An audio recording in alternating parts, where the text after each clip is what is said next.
Some people watch my videos and probably will dismiss me as a snob for what I say about hood rats.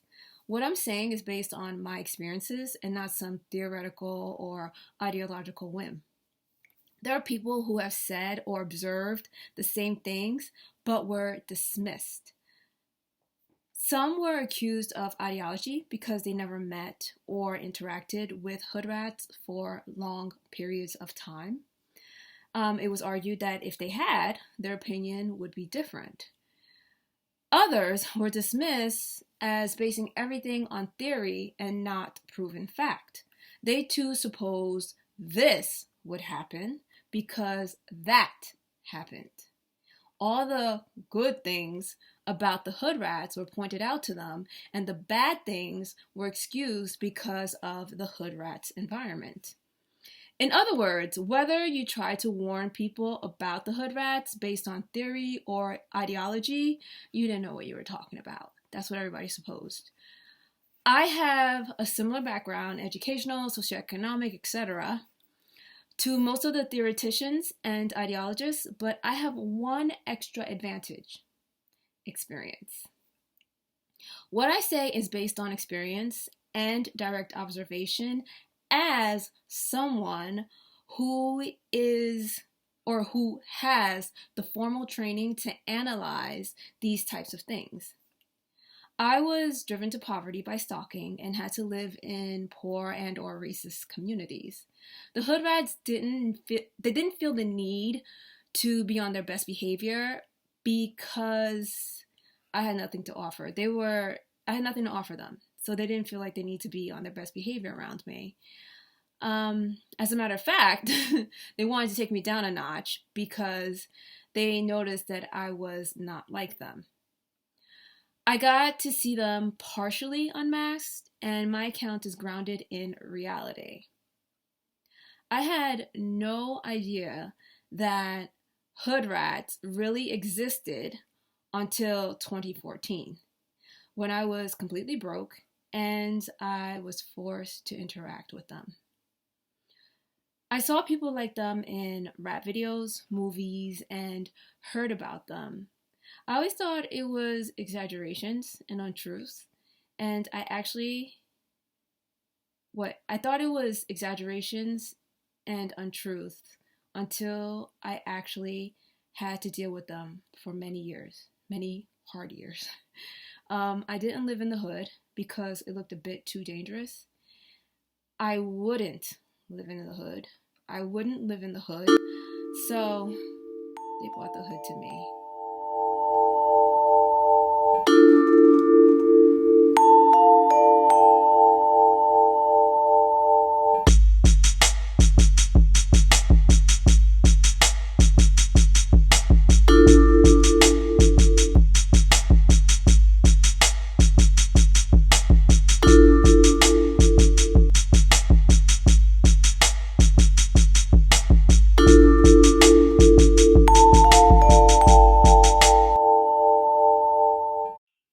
A traumatic experience made me want to expose the hood rats.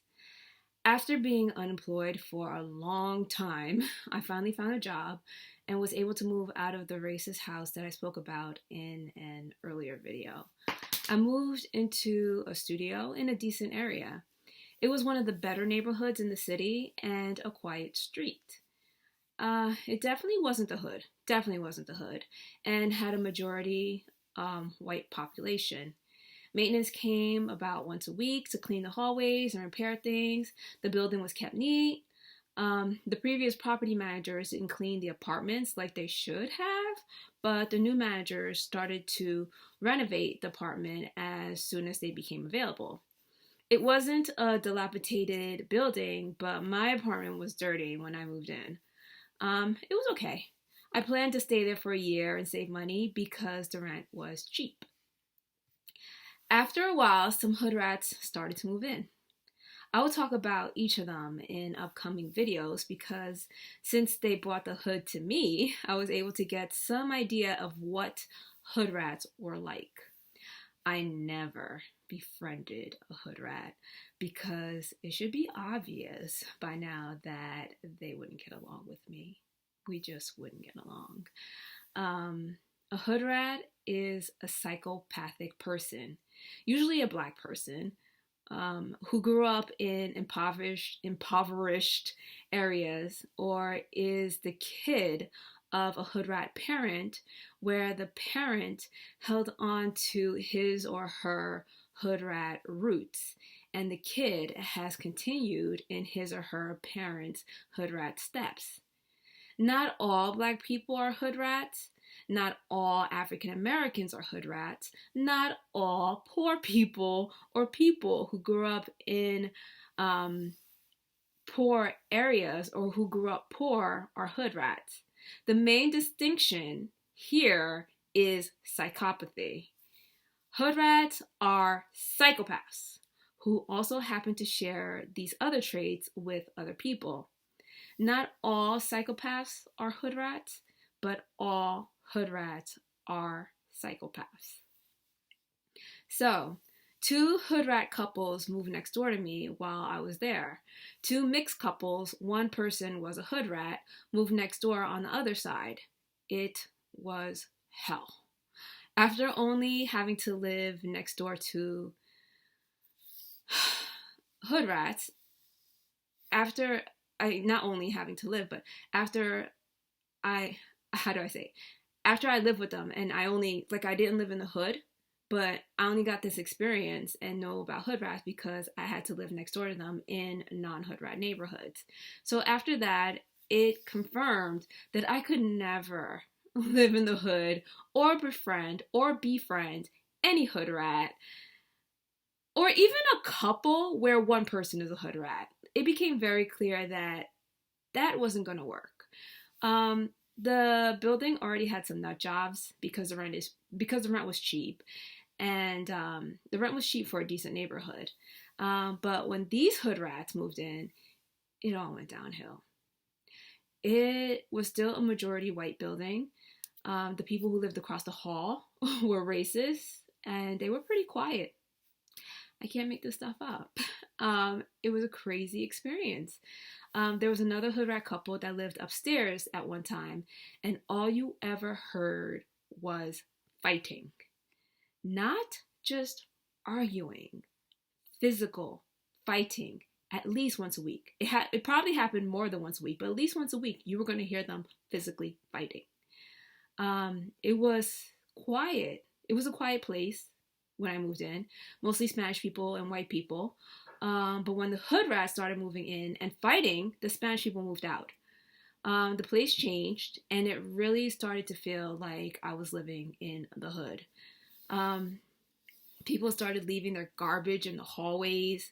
Things were broken, and it seemed that maintenance couldn't keep up. They still kept coming once a week, but it seemed like they just couldn't keep up. The front door had always been left open. There was like nothing. You just walked in and out of the building. But as soon as the hood rats started moving in, and there were some, I think there were like 1 or 2 hood rats in there when I moved, but more kept coming in, and they didn't really cause any problems, but more kept coming in, and it just got so bad. You know, the front door, there was a lock to get in the building. Now they locked the front doors. The police started coming around more often. It got bad. After the first hood rat couple moved out, another hood rat couple moved in. And this couple was worse than the ones who moved out. They were young, maybe in their 20s. The guy was probably mixed because he looked white, but he sounded like a hood rat. The girl was a hood rat, out and out. I thought at one point, I thought there were 2 girls visiting that apartment until one day someone dropped her off and she was talking to them in one voice, then came upstairs and started talking in her normal hood rat voice. I couldn't believe it was the same person. She was similar to the hood rat that talked white at the job, which I talked about in a different video, in an earlier video. But she wasn't as good at sounding white as the other girl, but she spoke a bit more proper with a lighter tone. And I'm just saying sounding white to simplify um, this discussion and not like confuse people. I really don't believe in any of that. So anyway, they started fighting the first or second night they moved in. I've seen people who acted ghetto, and they always tried to behave around white people because they didn't want to be seen as ignorant black people. I do make the distinction between people who act ghetto and people who act like hood rats. These hood rats didn't care. They got into a loud argument one night. It was either the first or the second night that they moved in. They got into a loud argument where she told him to get out, and he stood in the hallway telling her to open the door. That was the first time I heard someone sound like a complete psychopath, like in the movies. He had this whiny teenage hood rat voice. Oh, so annoying. But his voice got really deep, threatening, and manipulative as he said to her slowly, and as he talked to her slowly through the door, and he commanded her to open the door. It sounded so scary. I felt like yelling, "Don't open it!" It must have been a threatening voice that she was used to because she opened it. And I was scared. I didn't know what he was going to do. Like, that's how scary he sounded.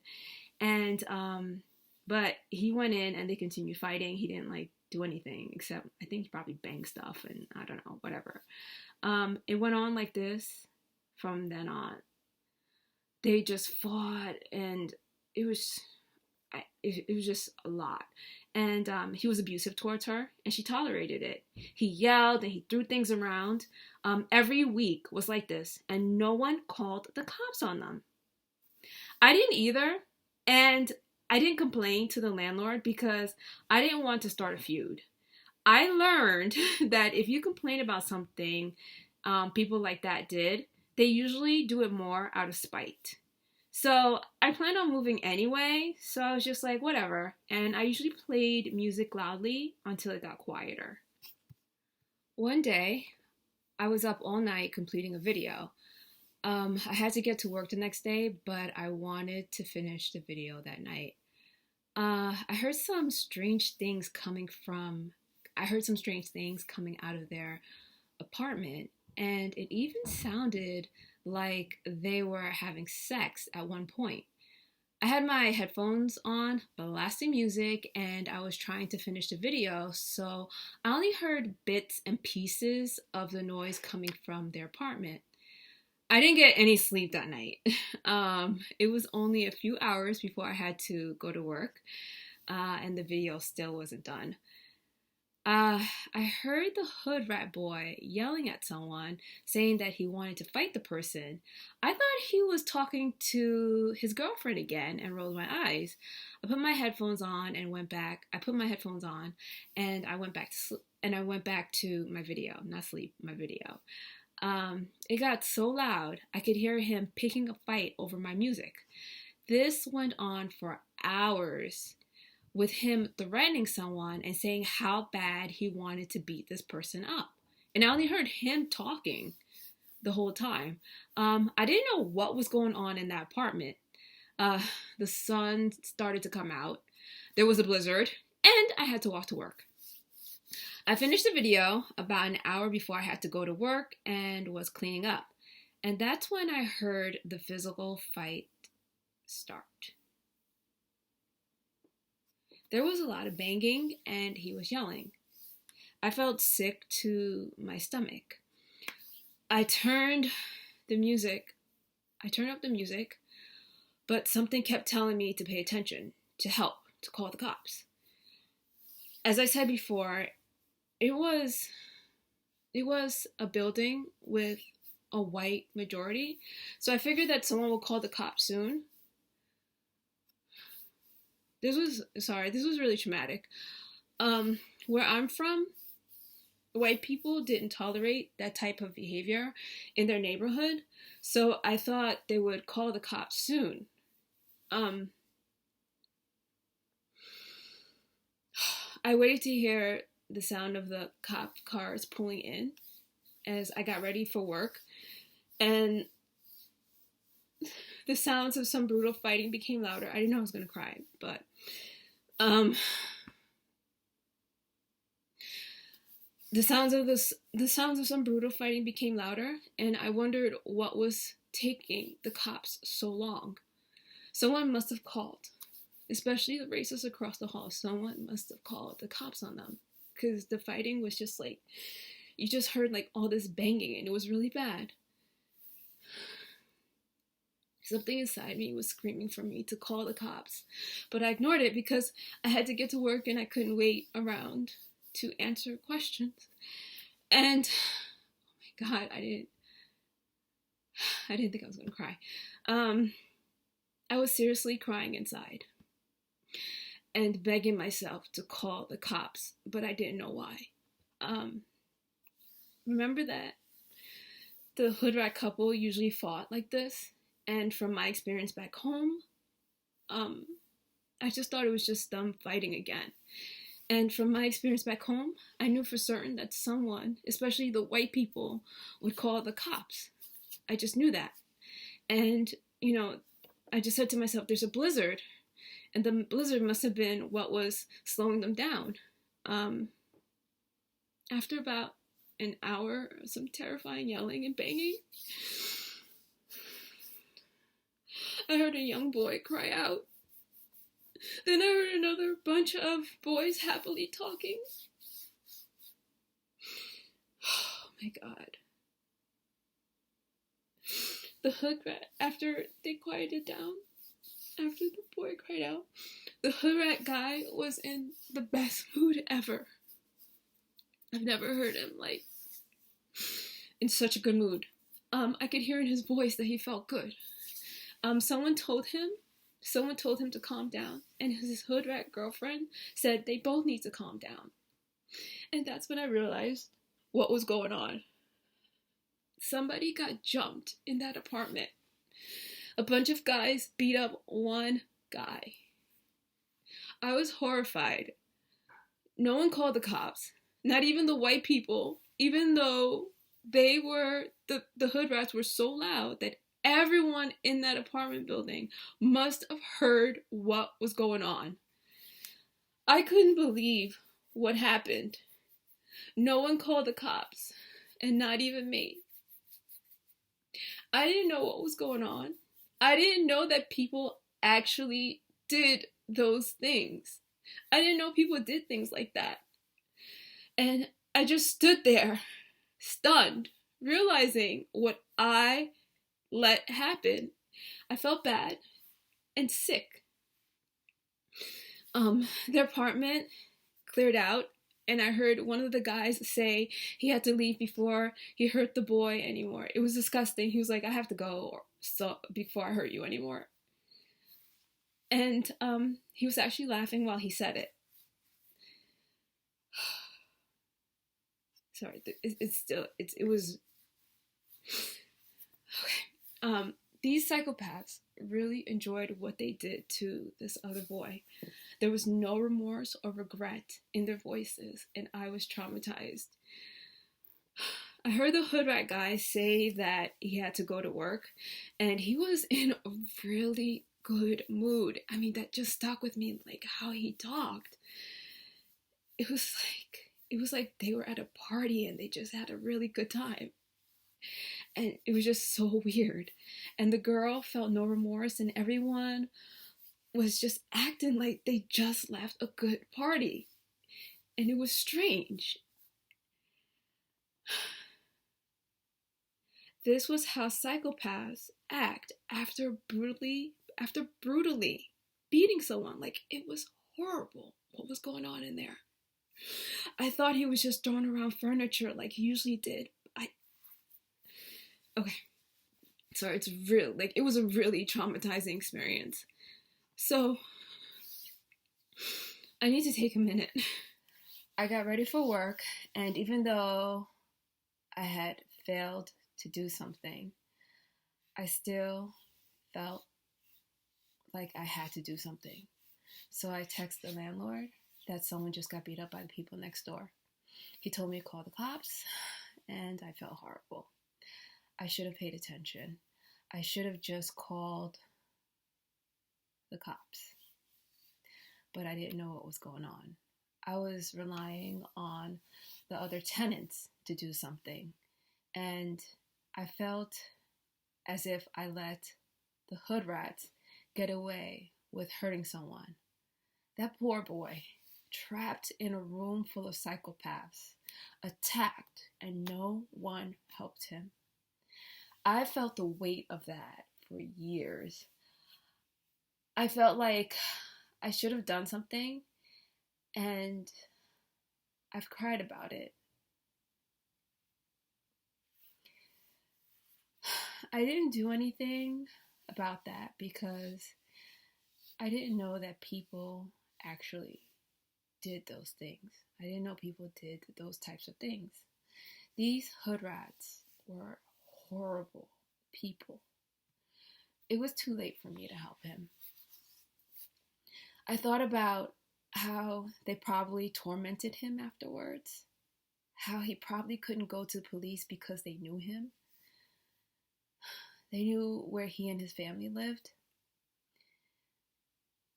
It seemed that everyone in the hood knew everyone, so people would probably bully him or attack him again if he told. He was beaten up and silenced. I thought about how he had to live with that and live in fear. What were his injuries? Could him and his family afford to move out of that neighborhood into a safer place? He was so quiet that I thought the hood rat boy was yelling at his girlfriend. He wouldn't say a word. So I'm just guessing he didn't want to fight. I mean, who would want to fight in a group? If you're in the apartment of some girl and her crazy boyfriend is trying to pick a fight with you and all his friends are there. He must have been so scared. Oh my God. I didn't know that he was there. I didn't know the victim was there until he cried out in pain. And the way he cried out, I can't even talk about it. And you could hear the pain in his voice. I don't know what they did to him, but they broke him. And you heard it in his voice. He was broken. They broke him. And they did it deliberately and happily. And that's when they stopped. They stopped when they broke him. And it was like they wanted to hear him cry out in pain. Oh my God. All right.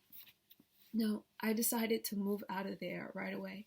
I was not going to live next door to people like that.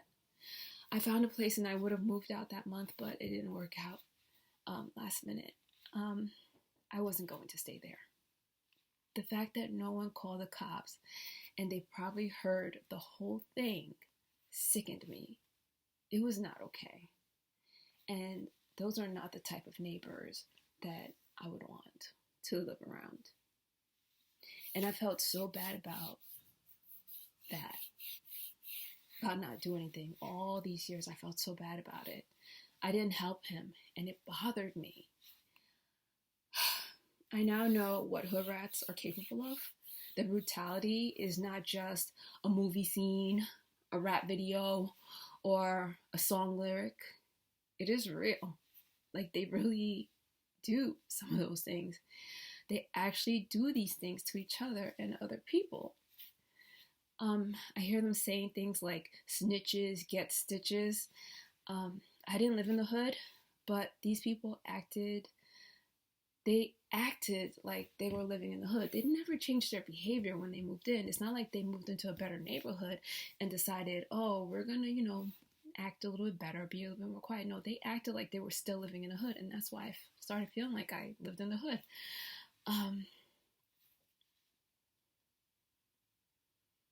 Since I experienced firsthand what could go on in an apartment in the hood, I've decided to tell people about my experience. Some victims of these psychopaths, these hood rats, are silenced. They're afraid to speak out about what happened to them because, as you can see, they could get hurt or even killed. All those people in the apartment would have blamed the victim if he had gone to the police. The tenants in that building were the only ones who could have helped him tell his side of the story. But we didn't. I didn't help him. Ever since that day, I was ready to call the cops on the hood rats as soon as I heard anything like what I heard that night. Like, I wasn't taking any chances. The hood rat guy kept being abusive towards his girlfriend, but it didn't sound like they had trapped a victim in their apartment again. You know, karma does work, and it seems that he lost his job and he needed cash. One time I heard her complaining that someone had stolen her money, and she called the cops, and she told him that the cops told her that he probably took her money, and he denied it. They ended up moving out before I did, but I wasn't going to wait around to see who moved in next. I found a place and I got out of there ASAP. I cried while I was writing this, and so I thought that I wouldn't cry while shooting this video. And I think all these years, there was just so much going on. I didn't think about this, and I just kept it out of my mind because it hurt. You know, it didn't happen to me, but it hurt to know that that happened to someone. And wow, I feel like I need therapy after that. And it's not right. It's not okay. And this, while I was planning to make this video, it was the first time I fully talked about what happened. Even with the text to the landlord, I only wrote briefly, someone got beat up. I didn't tell him what happened. I think somebody got jumped. I didn't realize how much it affected me because I was dealing with so many things at the time. But it truly was a traumatic experience. It was traumatizing. I'm not telling you these things or making these videos for fun. I'm warning everyone about psychopaths. They are a diverse group of people who come in all shapes, sizes, colors, genders, and ages. They could be rich, they could be poor, they could be privileged, they could be oppressed. They are predators and dangerous. These people are very dangerous. The hood rat gets away with so much because they hide behind a sob story. Their game is a pity play where they use their poverty and dysfunctional homes to gain and abuse sympathy. This is not about everyone who grew up in the hood, but there probably has always been a small group of people who lived in the hood and terrorized other people who live there. These are the psychopaths. These are the hood rats that I talk about. I didn't help that boy, but I could help others like him by exposing the hood rats and talking about my experiences. Maybe those who have been silenced can't speak out because it is dangerous, but I could help somewhat. I can alert the authorities and tell them what I heard happened or what I experienced happened. And maybe that could help the silenced victims find a way out, a way to get to a safer place, and maybe even start tending to their wounds. Thank you for watching.